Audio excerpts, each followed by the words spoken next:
a bit of information that you're also you're building co-working spaces, you're building platforms, some of your hackerspace people. But I'm really curious, like, why you're here today, and what kind of questions do you have? Because I prepared a presentation and can elaborate on the hub, but what's more important is that I can really answer your questions. So maybe just to hear a few voices from your side first. What would you like to hear from my side today? I'm building a fab lab in Yes. Taipei right now, Okay. so I really want to know, like, how you create the right atmosphere for your lab or hub. Atmosphere. Okay, so there's a question on atmosphere. Is there any other question? Michel, we want to hear how the crossover, how the multiplication effect really work to get different people get the most out of each other, get the most out of networking and learning from each other. The cross-pollination. Yeah. How do you operate a hub, to brand a hub, let your customer feel need your service and feel help?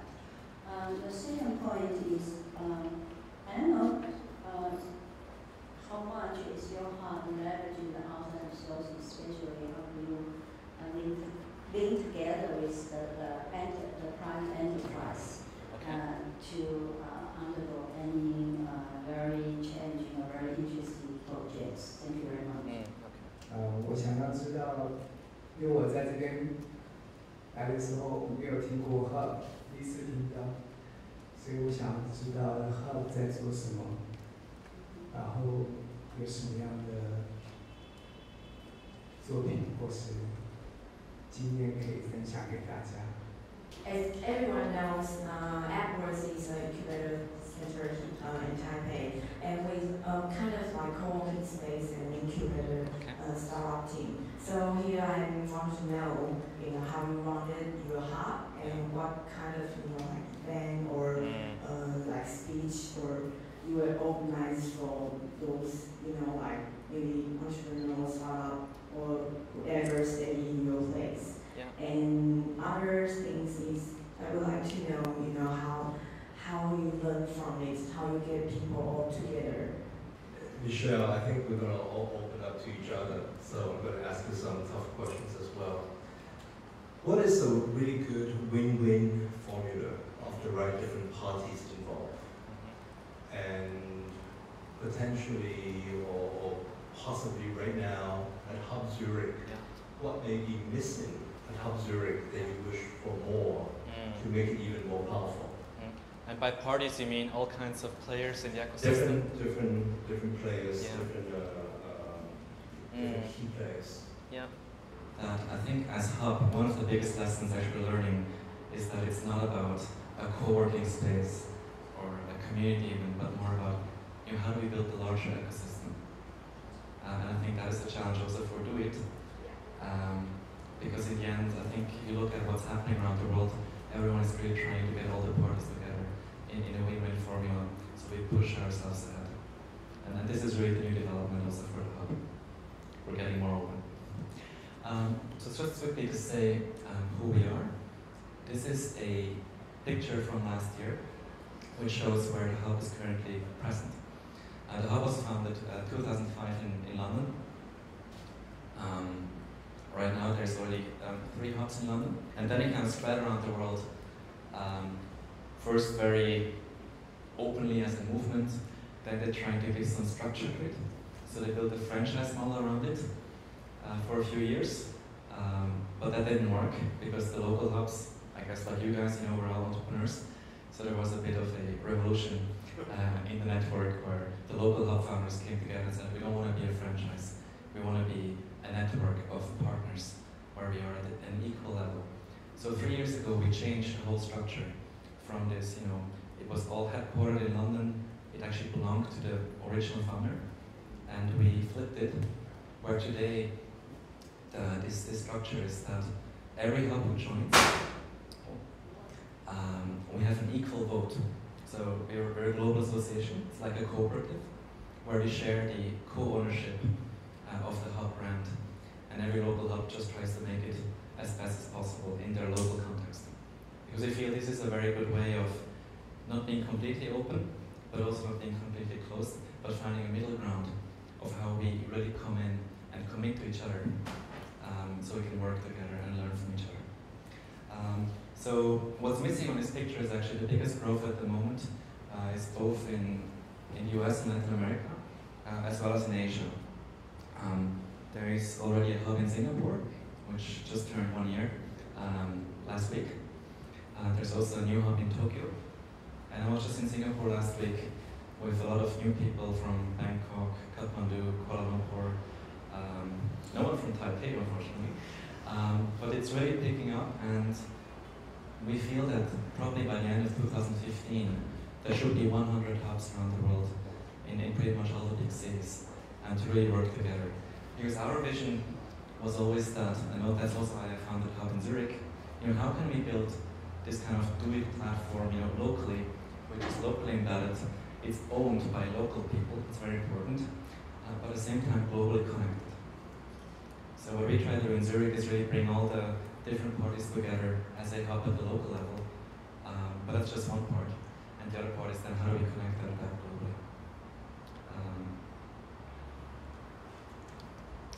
And I guess for all of you, when you build a hackerspace, when you build a fab lab, whatever you're going to build, the question is always, what's your purpose? What's your theory of change? Like, why are you doing that? And I think for Do It, the way I understood it from your presentation, is that you really want to bring all these different parties together and make sure that there's this kind of open conversation, collaboration to learn from each other, right? And we have a similar one. The hub is a little bit more focused on the notion of, we call it sustainable impact, where the initial hub, when it was founded in London, it was based on the observation that there's so many individuals, peoples, freelancers, entrepreneurs, also artists who are working on solutions for the world's biggest problems, whether it's in poverty, migration, or tech solutions. But somehow these people are usually all very fragmented. They work from home, they work at cafes. There's not many platforms where this cross-section happens. So the first hub was built around this idea, what happens if we actually build a space where all these people can come together, a bit like in Do It, not as big, but just as one small space, right? But that was the initial vision, and the idea was always that the main assumption is that there's enough ideas. The world, we don't lack ideas to move ahead, to innovate, to make the world the best place. What we lack is, for some reason, most people get stuck at the idea level and don't make that step towards action and then really creating something, building a business, building a solution going forward. And we were looking at, so what is missing? What is that missing piece for people to move from idea to action and then impact? And for us, the formula is really where we said, okay, actually we need three things. One, we need this kind of space, and the space is important because if you look at how projects are really done, it always starts with a physical connection. I've never seen a project become successful if people have not met. So this some kind of space where people can meet, where we can look each other into the eye, it's very important to build trust. And if you study collaboration and why people collaborate, why people want to work together, it's always based on a personal connection. We feel a sense of shared purpose, we feel trust, we like each other. And this only happens when you actually gather, like here now, in a physical space where we can see each other and really feel, yes, I do want to work with Richard because we think, there's something there. So that's actually the starting space, right? But this is only a vessel, like the container of where things happen. The second part is around community. If you go to any hub today, I think what you will notice, and I guess you have it as well in your Fab Lab, and it was the question of the atmosphere, right? We take a lot of care around curating a community of the right people. So we make sure, in HUB Zurich we actually do interviews to select our members to make sure they really understand, what is this place for, what is your vision, how can we help you, and how can we connect you to other people around. Because only if you actually, a community doesn't usually just happen by itself. It needs almost, we call it a host. So in the HUB, one of the big practices is hosting. So there's one person in each HUB who is in charge of the community. And the way we do it is the third part. So we're here, it's based around the people. The third is like the events, the programs. What are the interactions that we curate so that people, not just sit there and work on themselves, but really start interacting. And I'm going to elaborate a bit later on what kind of events we're running to make sure that people talk to each other. Because in the end, this is the core of what we believe in, and I think this is what we share with your notion of open innovation. I think one of the biggest problems in the world today is that we're still stuck in these silos. There is the business world, there's politics, there is science, and even within science, there's these silos where people don't talk to each other. So the idea of the HUB and also of Do It, I think, is really how do we break these barriers? How can we build more a horizontal platform? And the transition from the HUB network, from a franchise to this new partner structure, was actually the same idea. Because the franchise is a very vertical format, right? You own it and you roll it out. Whereas now we're like more a horizontal platform of sharing. And we believe that if you combine that, you actually get to this kind of bigger impact. So this is Zurich. You already saw some pictures before.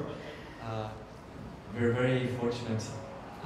We have, in Zurich, there's, I don't know if you have this also in Taiwan, there are some, do you know what a viaduct is? Viaduct? It's like a... Yeah, it's, an aqueduct is with water, right? It's like this, right? And so it's like a stone bridge. And on top there's a train. So the HUB Zurich is built underneath 2 of these arches. And there's a train running over it every 2 minutes. And there's a bit of a thunder. It vibrates, and we call it the good vibrations, which keep us alive. It's a very, literally a vibrant space. But the beauty about this is that when we build hubs, what you will notice if you look at hubs around the world, we choose very special spaces.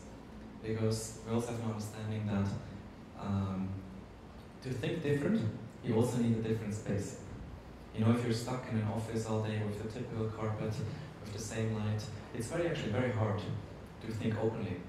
So if you go to design studios, for example, and look at how creative people work, they usually have very different spaces. It's very open, there is not so much stuff in it to enable your mind to really be as free as possible and actually make connections. And if you look at, for example, how we build our tables, the purpose is always to make it very organic and in a way that people almost have to bump into each other. Because if you build just normal tables, again, everyone will be sitting by themselves, right? In our case, they cannot.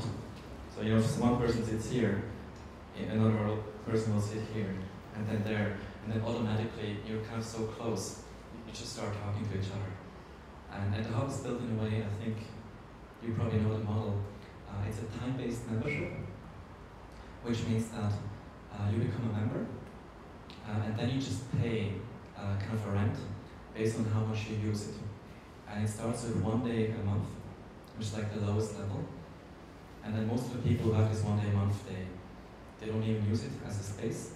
They come to events, they want to network. And usually it's around 50% or even more of the whole membership. It's just 1 day. And then it goes up, it's like a pyramid. So we have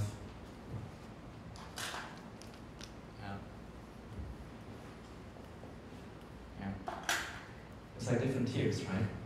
So maybe we have about 5 people to 10 who are there every day. And then there's maybe 20 to 30 people who are there almost every day, and then it goes down to people just showing up once a month. And this is really good when you build such a space, because you have the best of both worlds. You have kind of a stable community, because these 5 to 10 people, they build the core, also the core of the culture, the core of how we do things, which stabilizes not only your cash flow, but also a sense of community, which is always there. And then you have all the other people who are more like fluctuating, and they bring in the new energy, the new spirit.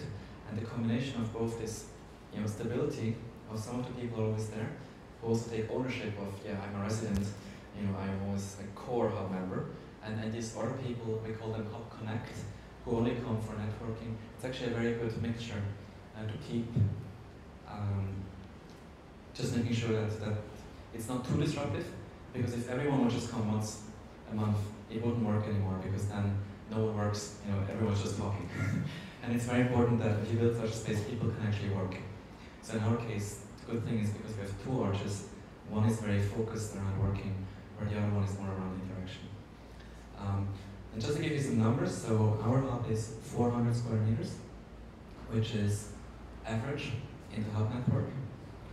Most new hubs which are being built, they're bigger, so they go more for scale. But with these 400 square meters, we have currently around 300 members who are using it on a regular basis. We think we can probably grow to about 400, and then we're completely full. But the beauty about this space is that when it gets fuller, you just get closer a bit more. So we have never reached this peak. And in summer, you can go outside, so just start expanding. And with this is maybe interesting for you because that's the question that Flora had around how to make it profitable. I'm going to expand on the business model later.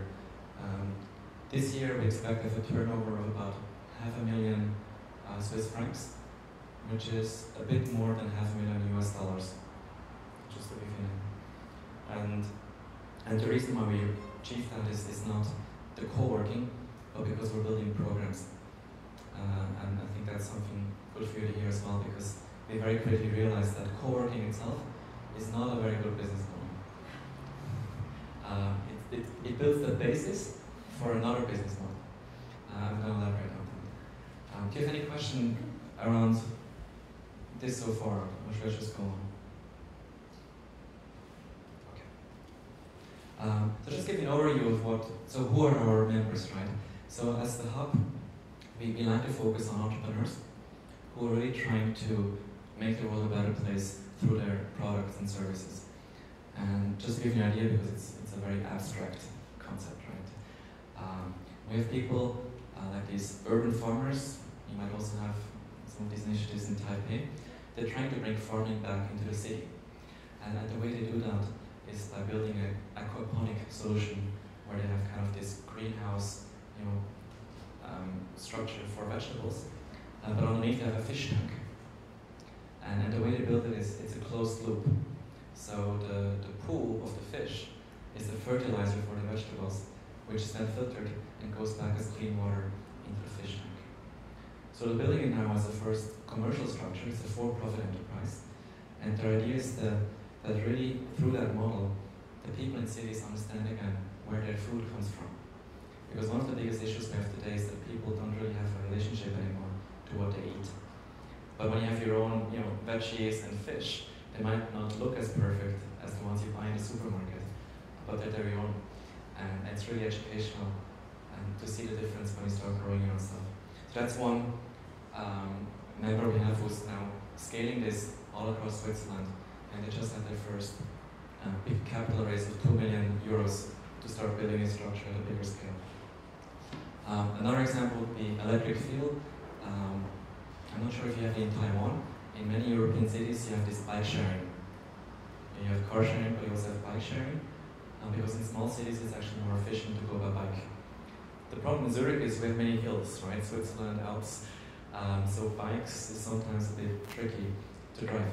So this person, we're actually flatmates, we live together,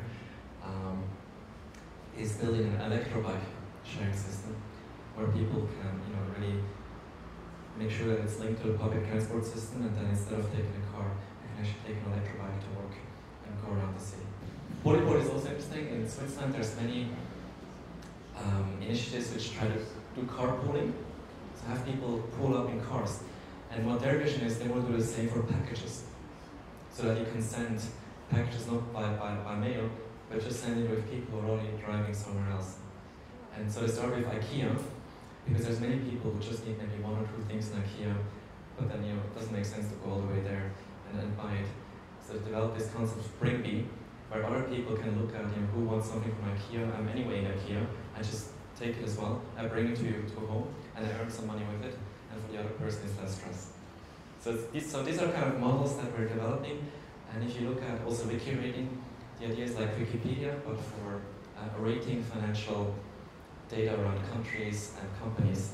It's a crowdsourcing model because we, as we all know, due to the financial crisis, we cannot trust anymore the Standard & Poor's and all that. So the question is, how do we use the knowledge of the crowd to rate?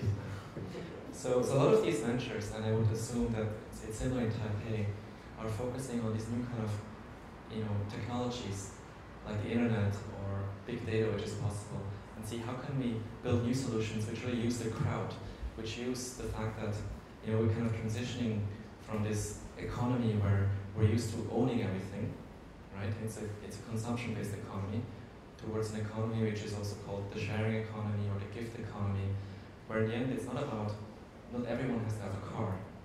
You just need access to a car. Or even better, you just need access to mobility. So most of these solutions are trying to rethink of how we live, how we move, and why do we always need to own everything? Why do we always need to be so kind of ego-driven? How can we share more? How can we collaborate more? And really build solutions around that. And one very good example that you probably all know is Airbnb. Who of you has used Airbnb? But you all know what it is? So it's like, and this really has opened up, right?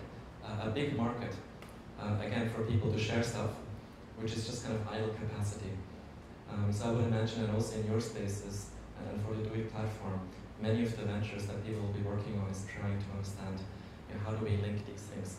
And the beauty about the hub is, because we have all these ventures, and they're all looking at similar, actually, people. They look at people who are open to collaborate, to share. We can actually cross-pollinate around our communities. And we realize that this is one of the biggest values for our members, that they know they don't have to build the community from scratch, but they can actually tap into other systems and start collaborating with each other around systems we use, around communities, outreach. So we're actually building the ecosystem for this new kind of sharing economy together at the hub, which we then hope to spread out together. And we have a lot of testing going on. We have these people who brew coffee, like cold brew coffee. I don't know if you've tasted them. It's a different system, so instead of making it hot, you cold brew it, and then it has 70% less acid, so it's much healthier for your stomach, and it's also better for the environment. So they use the hub as a testing community, which is great. So in our fridge we always have fresh coffee. We just need to rate the feedback for which one you like. So this is a bit how it works, and also already your question of atmosphere, like how do you build a community? It's actually really involving the members, so they can start using the hub as a platform, as a playground. So you bring in their products, have people test it, give people feedback. Because most of the members, that's why they come to the hub in the first place. They want to see what are the new things. They want to give feedback. They want to learn from each other. So all you have to do is to help them make that visible, so they actually know, oh yeah, there is someone who makes coffee. There is someone who makes that. And this is actually the magic and the trick of the atmosphere. So I'm going to now just elaborate a little bit on how we built the hub in Zurich and what lessons we took from that, and take that as a starting round and to answer more of your questions, which I think are also more operational. Okay? And this is the biggest thing for ourselves, but also if you look at hubs around the world, some hubs have failed. There was a hub in Berlin which failed. There was a hub in Brussels which crashed. And we started to analyze, like, why is that, right? Why did these hubs fail? And for every hub which has failed, the conclusion was always the same. There was a conflict in the team. It wasn't the right people. It's always that. It was never the market or an external reason or even the space was too expensive. It's always a team. So whatever you're building, if it's a Fab Lab or a hackerspace or the Do It platform, I think the biggest lesson for me personally as well is just really make sure you get the right people on board. And you're all very much aligned around what you actually want to build. Because many people, because you get so excited about, yeah, let's build this open innovation platform, whatever, it's very easy to attract a lot of people who want to kind of get involved. But then to make a step from involvement to commitment is again a different story. And do you guys know the difference between ham and eggs, like the breakfast ham and eggs? Have you heard that before? So it's like, the difference between ham and eggs is that the chicken was involved, but the pig was committed. Right? Okay, I'm saying again, just to So ham and eggs, like the breakfast what you eat, right? In that to create that, the chicken was involved, giving an egg. But the pig was committed because it actually had to die for it. You know, it gave perfect skin. And sometimes it's a bit the same when you build something like that. Because there's many people, and that's very good, who want to help, who want to be involved, who want to brainstorm, who want to support you. But in the end, the question is really, who are the people who give part of their leg to really make this happen? And that's a very different energy and commitment. And it's very important that when you form a core team, it's understood who are the people who really put in some of their skin, and who are the people who are also helpful, but they're more like the chicken who give the egg, right? Because that's one of the problems we've seen in hubs, that sometimes they have teams of 20 people, and that just doesn't work, because then you spend all your time coordinating and meeting. So try to focus it down on 3 to 5 people who really want to build this. Because our experience has been, founding a hub or whatever space you want to build, it's like you marry your co-founders. It's like a marriage, right? We really do this. This is not just for 1 year. This is usually an engagement from at least 3 to 5 to 10 years. So you're kind of getting married. So better make sure you date and get engaged and do all of that before. And then you have a baby together. I mean, and for the first 3 years, the HUB Zurich is now 3 years old. It's literally like a baby, right? I mean, the first year, it cries all the time. You get up in the middle of the night. This is your life. And only now, after 3 years, we can see that the baby starts walking. It can be a bit on its own. We can do less, but it takes time. So it's very important. Whatever you build, be sure who are your partners, and are you all committed to invest at least 3 years, to see it through, so it can start walking on its own. Yeah, this is me. And then there's 3 other guys. 2 of them I met at my university. I was doing a PhD in organizational sociology. I was also interested in how you organize networks and global organizations. And first, when I heard about the hub, I wanted to research it. So I went to London to check it out, look how it's done. And then I was like, oh, this is really cool. I want to build it myself. So I dropped my PhD actually and started building the hub. Well, so I put it in the freezer. I can still pick it up, but it's in the freezer right now. And then I started just looking for, what kind of people do you need to build such a space? Because I'm kind of a generalist.